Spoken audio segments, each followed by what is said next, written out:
Dear friends, this is Nishant Rastogi and you are watching CNRI.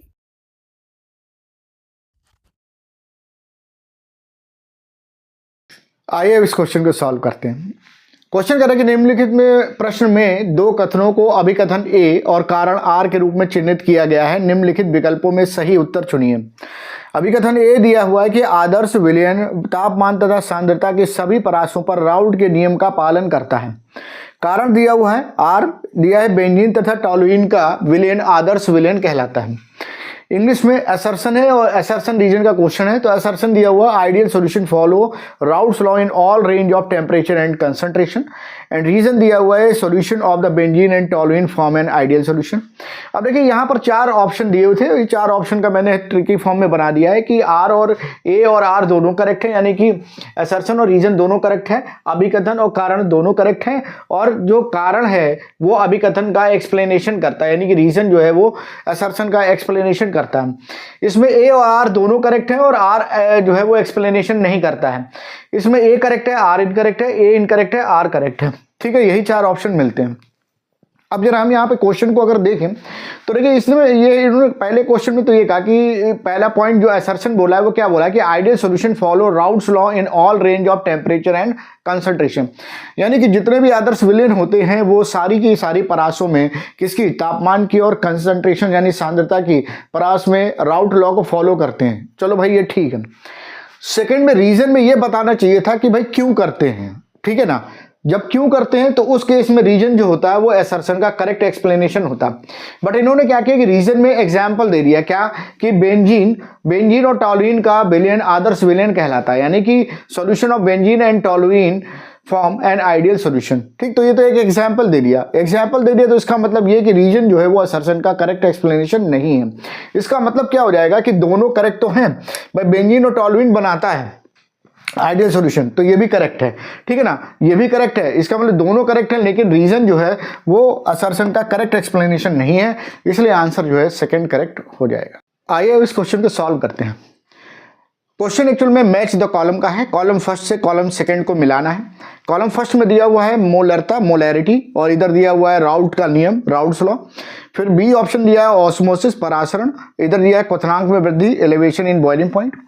सी दिया हुआ अणुसंघ के गुणधर्म कॉलिगेटिव प्रॉपर्टी, और इधर पे दिया हुआ अर्ध पारगम्य झिल्ली सेमी परमेबल मेम्ब्रेन, और ये डी दिया हुआ है क्या वाष्प दाब वेपर प्रेशर, और उधर डी दिया हुआ है क्या कंसंट्रेशन या सांद्रता दिया हुआ है। ठीक है ना। तो देखो अब यहाँ पर एक बात मैं आपको बता दूं, एक्चुअल में क्या होता है कि जो मैच द कॉलम के क्वेश्चन होते हैं उनमें ऐसा होता है कि हमको ये देखना है कि कौन सा ऑप्शन हमको पता है, और उससे फिर हम दूसरे आंसर को हिट करने की कोशिश करते हैं। तो देखिए यहाँ पे आपको एक बात समझ में आ रही होगी कि जो कॉलिगेटिव प्रॉपर्टी है वो एक्चुअल में एलिवेशन इन बॉइलिंग पॉइंट होती है। तो elevation in boiling point colligative property है, यानी कि सी का आंसर बी होगा। तो चलो हम यहाँ पर देखते हैं कि ये सी जो है इसमें बी आंसर है कि नहीं। तो भाई सी का आंसर बी इधर भी है, बी इधर भी है। अब जब बी इधर है और बी इधर है तो मेरे पास दो ऑप्शन जो है एलिमिनेट हो गए। तो हमने दो ऑप्शन यहाँ पर एलिमिनेट कर दिए। अब मेरे पास में सेकेंड और फोर्थ में जो है वो कॉम्पिटिशन हो गया कि भाई ये क्या है। अब इसके बाद देखिए जैसे ऑस्मोसिस दिया हुआ, तो ऑस्मोसिस में अर्ध पारगम्य झिल्ली यानी कि सेमी परमेबल मेम्ब्रेन का यूज होता है। तो बी का मेरे पास ऑप्शन जो होगा वो क्या हो गया, सी हो गया। तो चलो भाई बी में सी देख लो, तो बी में सी देखें तो बी में सी यहाँ पर भी है, बी में सी यहाँ पर भी है, यानी ये भी नहीं बन पाएगा हिसाब किताब। ठीक है ना। अच्छा अब इसके बाद जरा देखो मोलैरिटी की अगर मैं बात करूँ तो मोलैरिटी जो है वो किस पे डिपेंड करती है, सांद्रता पे डिपेंड करती है, डी पे। बात समझ आई ना, यानी ए का ऑप्शन बनेगा डी। अब ए का ऑप्शन डी देखो, तो एक ऑप्शन डी यहां भी है और एक ऑप्शन ए यहां पर है। ठीक है ना। आपके पास जो ए है उसका ऑप्शन डी यहां पर है, सॉरी डी यहां पर है, और इसका ऑप्शन ए जो है वो यहाँ पर। बस यहीं से आपको समझ में आ गया कि आंसर सेकंड जो होगा वो करेक्ट आंसर हो जाएगा। डी का आंसर क्या हो जाएगा, ए हो जाएगा, यानी कि वाष्प दाब जो होता है वो राउल्ट के नियम पर डिपेंड करता है। राउल्ट के नियम से हम उसको कैलकुलेट करते हैं। ठीक है ना। तो यहाँ पर आपको एक समझ में आ गया। तो जो आपको जानकारी होती है, चलो मैच द कॉलम में जो आपको जानकारी होती है सबसे पहले वो ऑप्शन देखते हैं। हो सकता है कि आपका यहाँ पर कोई बी ऑप्शन नहीं होता और आपका आंसर यही हिट हो जाता, सेकेंड वाला ही हिट हो जाता। ठीक है, मान लो यहाँ पर सी आ जाता आता तो फिर आपको समझ में आ जाता कि बी इकलौता ये वाला है, तो आप हिट कर देते। या बहुत से लोगों को मोलरता पता है, तो मोलरता के हिसाब से उन्होंने देख लिया भाई ए का डी है, ए का डी देख लिया, तो ए का डी अगर हम देखें मतलब वो ए कैपिटल ए उसका डी है, तो अगर कैपिटल ए से डी छोट देखेंगे तो आपका पहली बार में ही आंसर हिट हो जाएगा सेकंड। ठीक है ना, तो इस तरह से आप इसको सॉल्व कर सकते हैं। अब इस क्वेश्चन को सॉल्व करते हैं। क्वेश्चन कह रहा है कि quantity of Na2CO3 is required for the 0.2 molar 500 ml solution is. Na2CO3 के 0.2 मोलर विलेन के 500 मिली के लिए आवश्यक मात्रा है, और आपको ऑप्शन 4 दिए हुए हैं 1.53 ग्राम, 3.06 ग्राम, 5.3 ग्राम और 10.6 ग्राम। सीधे सीधे आपको समझ में आ रहा है कि ये मोलैरिटी के या मोलरता के फॉर्मूला बेस्ड है। तो चलो भाई लगा लेते हैं। तो देखो मोलैरिटी इक्वल टू क्या होता है, ये होता है WB इंटू क्या होता है 1000 बाई क्या होता है MB और इंटू होता है volume of solution in ml। ये क्या है, ये आपका विलेय का भार है, विलेय का भार यानी कि वेट ऑफ सॉल्यूट। ये क्या है, ये जो है वो विलेय का अणुभार है, विलेय का अणुभार यानी कि मॉलिक्यूलर वेट ऑफ सॉल्यूट। ये क्या है, ये विलयन का आयतन है, विलयन का ml में आयतन है यानी कि volume of solution in ml। अच्छा ये क्या है, तो ये मोलैरिटी है यानी कि मोलरता है। पता क्या करना है आपको, पता आपको करना है वेट, क्वांटिटी यानी कि वेट पता करना है। तो भाई WB पता करना है, तो सब इधर उधर कर लो। तो चलो भैया WB इक्वल टू तुम्हारा क्या हो जाएगा, ये सारा इधर आ जाएगा, ये नीचे आ जाएगा, तो हो जाएगा M into MB into V और बाई क्या आ जाएगा 1000 आ जाएगा। चलो भाई ठीक। मोलैरिटी की वैल्यू कितनी दी गई, तो 0.2 दी गई है। ठीक, इसका मॉलिक्यूलर वेट किसका कैलकुलेट करना है, Na2CO3 का। तो चलो भैया Na2CO3 का बात कर लो। तो NO2CO3 में सोडियम कितनी है, तो 2 इंटू सोडियम का एटॉमिक वेट प्लस कार्बन कितना 1 है प्लस ऑक्सीजन कितना 3 इंटू ऑक्सीजन का एटॉमिक वेट। चलो बोलो भाई सोडियम का कितना है 23 प्लस कार्बन का कितना है 12 प्लस 3 इंटू ऑक्सीजन का कितना 16, ये कितना हो जाएगा 46 प्लस कितना 12 प्लस ये कितना 48, ये कितना होगा 106 ग्राम पर मोल। ठीक है ना, यानी कि इसका मॉलिक्यूलर मास जो आएगा वो 106 आ जाएगा। तो चलो भाई रखो, तो ये हो जाएगा तुम्हारा 106 इंटू कितना दिया 500 ml बाई कितना है 100 वो 1000, तो ये कितना हो जाएगा, ये 2 आ जाएगा, ये आ जाएगा कितना 0.1, वैल्यू आ गई 10.6 ग्राम। ठीक है ना, तो 10.6 ग्राम कहाँ है, आंसर डी जो होगा वो करेक्ट आंसर हो जाएगा। आइए इस क्वेश्चन को सॉल्व करते हैं। क्वेश्चन कर रहा है कि calculate the molality of the solution in which 3 gram acetic acid is dissolve in 80 gram of benzene. 3 gram acetic अम्ल 80 ग्राम बेंजीन में विलीन है, विलीन की मोललता आपको बतानी है। 4 ऑप्शन दिए 0.0625, 0.00625, 0.625 और 6.25। इसका मतलब ये है कि 625 जो है वो आना ही आना डिजिट है। तो चलिए हम इसको सॉल्व करते हैं कि भाई इनमें से क्या आंसर बनेगा।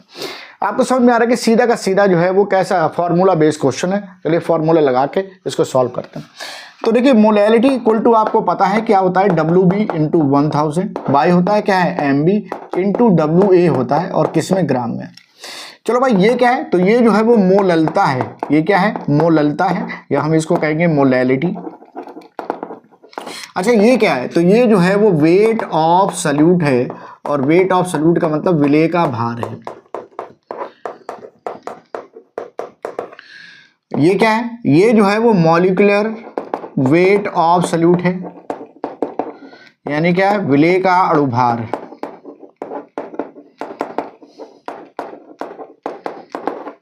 ये क्या है, ये जो है वो वेट ऑफ सॉल्वेंट है, यानी विलायक का भार है। ठीक, चलो भाई अब इसको जरा देख लेते हैं। हमको पता करना है मोलैलिटी, तो सीधे ये फॉर्मूला लगे। चलो भाई ये बताओ कि जो आपका विलेय है वो कौन है, तो 3 ग्राम है, तो मोलैलिटी इक्वल टू WB की वैल्यू 3 दी गई है, तो इंटू 1000 हो गया। भाई MB की वैल्यू अभी हम कैलकुलेट करेंगे, एसिटिक अम्ल का सूत्र कैलकुलेट करेंगे, मॉलिक्यूलर फार्मूला, मॉलिक्यूलर वेट। तो भाई सूत्र क्या है इसका है, फॉर्मूला क्या है, तो CH3COH है, एसिटिक एसिड का फॉर्मूला जो आता है वो क्या है, CH3COH है। कितने कार्बन है, तो 2 कार्बन है। हाइड्रोजन कितने हैं, 4 हैं। ऑक्सीजन कितने हैं, 2 हैं। चलो भैया पता करो जरा, तो कितना हो गया, 2 इंटू कार्बन का एटॉमिक वेट प्लस 4 हाइड्रोजन है, 4 इंटू हाइड्रोजन का एटॉमिक वेट और प्लस 2 ऑक्सीजन, 2 इंटू ऑक्सीजन का एटॉमिक वेट। तो 2 इंटू कार्बन का बोलो कितना, 12, 4 इंटू हाइड्रोजन का कितना 1 और 2 इंटू ऑक्सीजन का कितना 16। ये वैल्यू तुम्हारी होगी 24 प्लस क्या हो गया, 4 प्लस कितना हो गया 32। तो देखो 2 प्लस 4 प्लस ये, तो ये 10 हो गया, यानी कि 60 ग्राम पर मोल आता है। तो इसका मॉलिकुलर वेट जो आता है वो कितना आता है, 60 ग्राम पर मोल, यानी कि MB की वैल्यू आ गई कितनी 60 इंटू WA। WA क्या है, वेट ऑफ सॉल्वेंट है। वेट सॉल्वेंट कौन है, बेंजीन है, 80 ग्राम दिया हुआ है। तो चलो भैया ये 80 हो गया। ठीक, अब ये 3 2 जा 6 हो गया, यहाँ पे 20, यहाँ से 2 0 ऐसे हट गए, 5 जा 10 हो जाएगा, यानी क्या आ जाएगा, ये आ जाएगा 5/8। ठीक है ना, तो ये वैल्यू कितनी आ जाएगी, 0.625 मोल पर केजी।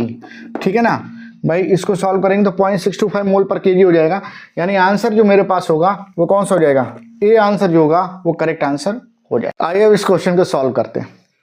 क्वेश्चन करें, quantity of glucose in 10% weight by weight 200 gram solution is. 10% द्रव्यमान प्रतिशत वाले ग्लूकोज के 200 ग्राम विलयन में ग्लूकोज की मात्रा होगी 5 ग्राम, 10 ग्राम, 20 ग्राम एंड 40 ग्राम। अब देखिए यहाँ पर भी अगर इस क्वेश्चन को देखिए तो थोड़ा सा क्वेश्चन कंफ्यूजिंग लग रहा है, बट बहुत आसान क्वेश्चन है, कोई दिक्कत नहीं, सीधे सीधे कॉन्सेप्ट बेस है। देखिए आप फोकस करिए, 10% वेट बाय वेट का मतलब क्या होता है। अगर मैं आपसे कहूं कि 10% वेट बाय वेट का मतलब क्या है, तो आप कहोगे सर 10 ग्राम ग्लूकोज सॉल्यूट, यहाँ पर क्या होता है, ग्लूकोज है यानी विलायक, इन 100 ग्राम सॉल्यूशन। इसका मतलब ये हो जाएगा कि 10 ग्राम ग्लूकोज जो है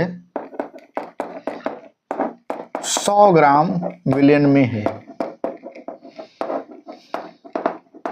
तो भैया विलयन कितना दिया है, तो विलयन दिया है 200 ग्राम, तो 200 ग्राम में कितना होगा, तो 20 ग्राम। बोलो भाई 100 ग्राम में 10 ग्राम है, तो 200 ग्राम में कितना, 20 ग्राम। बात समझ आई नहीं, तो आंसर क्या आ जाएगा, सी। आंसर जो होगा वो सी करेक्ट हो जाएगा। आइए अब इस क्वेश्चन को सॉल्व करते हैं। क्वेश्चन आपसे कह रहा है कि give an example of solid solution in which solute is a gas. एक ऐसे ठोस विलयन का उदाहरण दीजिए जिसमें विलय कोई गैस हो। तो देखिए अब यहाँ पर 2-3 पॉइंट आपको समझने पड़ेंगे। पहला बात तो ये कि आपको ठोस विलयन देखना है, सॉलिड सॉल्यूशन देखना है। बात समझे, इसको अंडरलाइन कर लो। और सॉल्यूट जो है वो कैसा होना चाहिए, गैस होना चाहिए, यानी कि जो विलय है वो आपका गैस होना चाहिए। चलो भाई अब शुरू करते हैं। पहला कह रहा है कि ऑक्सीजन इन वाटर, जल में घुली हुई ऑक्सीजन। तो भैया ऑक्सीजन तो गैस है लेकिन जल तो लिक्विड है, तो इसका मतलब ये हमें सॉलिड चाहिए था, तो ये नहीं हो पाएगा। दूसरा कह रहे हैं कि camphor solution in nitrogen, nitrogen में कपूर का विलयन। तो देखिए जो कपूर होता है या कैम्फर होता है वो क्या करता है, वो वेपराइज होकर वेपर्स बनाता है, और वेपर बनाने पर उस केस में क्या होता है कि वो वेपर जो होती है उसमें ज़्यादा होती है, इसकी वजह से सॉलिड सॉल्यूशन नहीं बनेगा, ठोस विलयन नहीं बनेगा, तो ये भी गलत हो जाएगा। तीसरा कह रहा है कि hydrogen solution in palladium, palladium में हाइड्रोजन का विलयन। तो देखिए पैलेडियम आपको पता है कि क्या होता है, ठोस होता है, सॉलिड होता है, मेटल है, रॉड होती है, और उसके ऊपर हाइड्रोजन जो होती है वो एडजॉर्ब हो जाती है, हाइड्रोजन गैस जो है वो एडजॉर्ब हो जाती है। ठीक है ना, तो यहाँ पर क्या हो कि इन्होंने हाइड्रोजन का जो सॉल्यूशन बताया है वो एक्चुअल में हाइड्रोजन गैस है, जो कि बहुत ज़्यादा क्वांटिटी में इसके ऊपर लग गई है। ठीक है, तो आपको समझ में आ रहा है कि ये क्या है, सॉलिड है, और हाइड्रोजन क्या है, गैस है। ठीक है, तो आपको यहीं पर बताना है कि गैस इन सॉलिड वाला ही बताना है। विलयन कैसा है, ठोस है, और उसके ऊपर गैस लगी हुई है। ठीक है, यानी कि सी आंसर जो है वो करेक्ट हो जाएगा। फिर कह रहा है कि ग्लूकोज सॉल्युबल इन वाटर, तो वाटर में फिर से यानी कि लिक्विड स्टेट में आ गया। ग्लूकोज सॉलिड है बट ये लिक्विड है, यहाँ पर गैस का कोई काम ही नहीं है, तो इसका मतलब ये भी नहीं होगा। तो आप हमेशा ध्यान रखिए कि इस तरह के क्वेश्चन में सबसे पहले आपको जो हाईलाइट करना है वो देख लीजिए। सॉलिड सॉल्यूशन ढूंढना है और सॉल्यूट जो है वो गैस के फॉर्म में ढूंढना है, मतलब सॉल्यूशन लास्ट में जो है वो कैसा रहे, सॉलिड रहे। तो यहाँ पर सॉल्यूशन जो आएगा वो कैसा आएगा भाई, हाइड्रोजन, ये मेटल रॉड है, इसके ऊपर हाइड्रोजन लग गई। ठीक है, अब इसका नेचर कैसा है, इसका नेचर सॉलिड है। बात समझ आई ना, तो बस सॉलिड सॉल्यूशन ये हो गया, तो गैस इन सॉलिड का एग्जांपल है। ठीक, तो सी आंसर करेक्ट आंसर हो जाएगा। आइए जरा इस क्वेश्चन को सॉल्व करते हैं। क्वेश्चन करेगा in a solution the concentration of solute is 3.5 ppm, it can be expressed in. एक विलयन में विलय की सांद्रता 3.5 ppm है, इसे निम्नलिखित किसके द्वारा व्यक्त कर सकते हैं, 3.5 ग्राम पर लीटर, 3.5 मोल पर लीटर, 3.5 मिलीग्राम पर लीटर और 3.5 मोल पर किलोग्राम। देखिए यहाँ पर मैं एक आपको की पॉइंट बताऊंगा, बट पहले हम कॉन्सेप्ट की बात करते हैं और उसी से हम एक की पॉइंट निकालेंगे और क्वेश्चन का आंसर तुरंत आपके आ जाएगा। तो चलिए हम देखते हैं। देखिए अगर आप पीपीएम का मैं फॉर्मूला लिख लूँ तो ये इक्वल टू होता है weight of solute in gram by volume of solution in ml into 10⁶। ये मैं यहाँ पर भार बटे आयतन की बात कर रहा हूँ। भार बटे आयतन में हमने इसको लिया तो इसका मतलब क्या हो जाएगा कि विलेय का ग्राम में भार बटे विलयन का ml में आयतन और गुणे 10⁶ कर दिया। मैं कहूँ भाई इसका मतलब क्या हुआ, इसकी वैल्यू तो मेरे को 3.5 दी गई है, पीपीएम की वैल्यू मुझे कितनी दी गई है, 3.5 दी गई। तो इसका मतलब ये हो जाएगा कि 3.5 ग्राम solute in 10⁶ ml of solution. इसका मतलब क्या हुआ कि 3.5 ग्राम विलेय जो है वो 10⁶ ml विलयन में है। बात समझिए ना। अब हम इसको थोड़ा सा चेंज करेंगे। मैंने कहा भाई ग्राम को चेंज कर दो किसमें, मिलीग्राम में। तो तुमने बोला सर 3.5 इंटू 10⁻³ मिलीग्राम ये हो जाएगा। बात समझिए ना। ये क्या हो जाएगा 1 ग्राम इक्वल टू 1000 मिलीग्राम। तो ये 10⁻³ मिलीग्राम हो जाएगा किसमें, सॉल्यूट इन 10⁻⁶। अब मैंने कहा ml को लीटर में बदल दो, तो तुमने कहा सर लीटर ml में बदलेंगे तो 10⁻³ लीटर ऑफ सॉल्यूशन हो जाएगा। फिर मैंने कहा भाई इसको फिर से देख लो जरा। तो तुमने बोला कि सर ये हो जाएगा तुम्हारा 3.5 into 10⁻³ milligram solute in 10⁻³ litre of solution. ठीक, अच्छा तो चलो अब जरा देख लेते हैं। मैंने तुमसे कहा कि भाई अगर तुम्हारे पास में 10⁻³ लीटर सॉल्यूशन है तो सॉल्यूट कितना है, तो 3.5 इंटू 10⁻³ मिलीग्राम। तो मैंने कहा अगर तुम्हारे पास 1 लीटर हो, यानी पर लीटर की मैं बात कर रहा हूँ, ये पर लीटर लगा हुआ है, पर लीटर यानी तुम्हारे पास अगर 1 लीटर हो तो क्या होगा। तो तुमने बोला sir 3.5 into 10⁻³ milligram divided by 10⁻³ litre, यही तो होगा ना। 3.5 into 10⁻³ milligram divide by 10⁻³ litre. ये कैंसिल आउट हो गया, इक्वल टू क्या बचा 3.5 मिलीग्राम पर लीटर। बात समझे ना, 3.5 मिलीग्राम पर लीटर, यानी आपको समझ में आ रहा है कि आंसर सी करेक्ट है। अब जो की पॉइंट है वो क्या है, आपको एक बात ये समझ में आ गई कि 1 ppm ये इक्वल टू होता है 1 milligram per litre. 1 ppm equal to 1 milligram per litre, तो 3.5 ppm equal to 3.5 milligram per litre. बात समझे ना, सीधे सीधे आप इस तरह से इसको देख के आंसर ला सकते हैं, ठीक है ना। आइए अब इस क्वेश्चन को सॉल्व करते हैं। क्वेश्चन कह रहा है कि 10 molar 100 ml HCl is mixed with 10 molar 75 ml Na2CO3 solution, final solution will be. कह रहा है 10 ml HCl को के 100 ml को 10 मोलर Na2CO3 के 75 ml के साथ मिलाया गया, जो परिणामी विलयन होगा, एसिडिक होगा, बेसिक होगा, न्यूट्रल होगा कि एम्फोटेरिक होगा। देखो क्वेश्चन को देख के लग रहा है कि ये एसिड बेस न्यूट्रलाइजेशन से रिलेटेड क्वेश्चन है, तो हमेशा ध्यान रखना कि ये जब अम्ल क्षार उदासीनीकरण अभिक्रिया होती है तो हम उसमें मिली इक्विवेलेंट या मिली तुल्यांक से उसको सॉल्व करते हैं, और वही तरीका सबसे बेस्ट तरीका होता है। उसमें जिसके तुल्यांक ज़्यादा होते हैं वही लक्षण आ जाता है। यहाँ पर थोड़ा हम सब देख लें कि हमारे पास में HCl जो है वो कैसा है, स्ट्रॉन्ग एसिड है, यानी कि ये कैसा है, प्रबल अम्ल है। Na2CO3 की अगर मैं बात करता हूं तो Na2CO3 अगर आप देखेंगे तो ये NaOH और H2CO3 से मिलके बना था। ये कैसा स्ट्रॉन्ग बेस है, प्रबल क्षार है, और ये कैसा वीक एसिड है।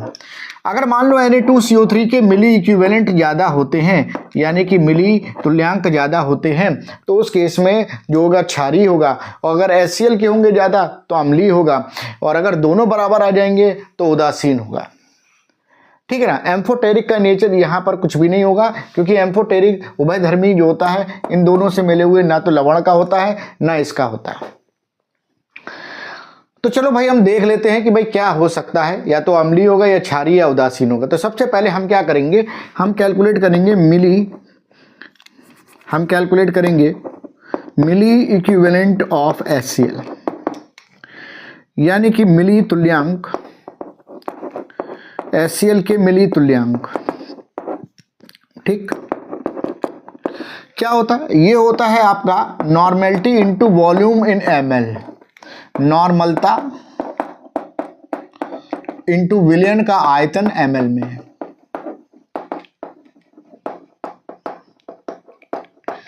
अब यहां पर देखो नॉर्मलता नहीं दी है, क्या दी है? मोलरता दी है, मोलैरिटी दी है। तो हम इसको चेंज कर लेंगे, तो ये हो जाएगा n factor into molarity into volume in ml। ठीक, अब ये n फैक्टर क्या है? तो देखो जितना अम्ल, n फैक्टर ये क्या है? तो n फैक्टर जो होता है वो ये होता है कि जितना अम्ल जितने H प्लस आयन देता है, जैसे मान लो हमें HCl दिया है, तो HCl जो है वो जितने H प्लस आयन देगा वो उसका n फैक्टर होगा। तो बताओ भैया HCl कितने हमें H प्लस आयन देगा? तो तुमने कहा सर 1 देगा, तो इसका मतलब HCl का n फैक्टर हो गया 1। अब Na2CO3 की अगर बात करते हो तो Na2CO3 जो है ये तो सॉल्ट है, तो सॉल्ट जितने आयन देता है प्लस वाले या माइनस वाले, बात समझे ही ना? मतलब सॉल्ट जितना प्लस चार्ज देता है या जितना माइनस चार्ज देता है वो उसका n फैक्टर होता है। तो अगर मैं Na2CO3 को ब्रेक करूं तो यहाँ पर क्या आ जाएगा? CO2Na प्लस आ जाएगा और CO3 2 माइनस। मैंने कहा भाई पॉजिटिव चार्ज कितना दिया? तो तुमने कहा सर 2 दिया। मैंने कहा नेगेटिव चार्ज कितना दिया? 2 दिया। तो पॉजिटिव या नेगेटिव देखना है, ठीक है ना? पॉजिटिव चार्ज या नेगेटिव चार्ज उसका देखना है, सॉल्ट का कितना है उतना ही आपका n फैक्टर हो जाएगा। तो पॉजिटिव चार्ज 2 है तो इसका n फैक्टर 2 हो गया। चलो भैया हम जरा इसको सॉल्व कर लेते हैं। हमने यहाँ पर क्या किया? HCl ले लिया और यहाँ पर हमने क्या किया? Na2CO3 ले लिया। अब HCl का n फैक्टर कितना है? भैया n फैक्टर कितना है? 1 है। HCl की मोलैरिटी कितनी दी गई है? तो HCl की मोलैरिटी 10 दी गई। HCl का ml में वॉल्यूम कितना है? तो ml में वॉल्यूम 100 है। बात समझी ना? तो ये हो जाएगा, यानी ये मेरे पास में 1000 मिली इक्विवेलेंट आ जाएगा। चलो भाई Na2CO3 की बात करो तो Na2CO3 का n फैक्टर कितना है? तो n फैक्टर इसका 2 है। Na2CO3 की मोलैरिटी कितनी है? तो 10 है। Na2CO3 के कितना वॉल्यूम लिया ml में? तो 75 लिया, ठीक है ना? तो ये वैल्यू आ जाएगी 1500 मिली इक्विवेलेंट। आपको समझ में आ रहा है कि ये वैल्यू ज़्यादा है, वास्तव में नहीं, यानी इसका मतलब ये हो जाएगा कि 1500 माइनस 1000, यानी कि अभी भी 500 मिली इक्विवेलेंट जो होगा वो Na2CO3 बचेगा। तो जब Na2CO3 बचेगा तो वो क्या बनाएगा? NaOH बनाएगा सॉल्यूशन में, और इसकी वजह से सॉल्यूशन कैसा हो जाएगा? बेसिक। इसका मतलब ये हुआ कि आंसर बी जो होगा वो करेक्ट आंसर हो जाएगा।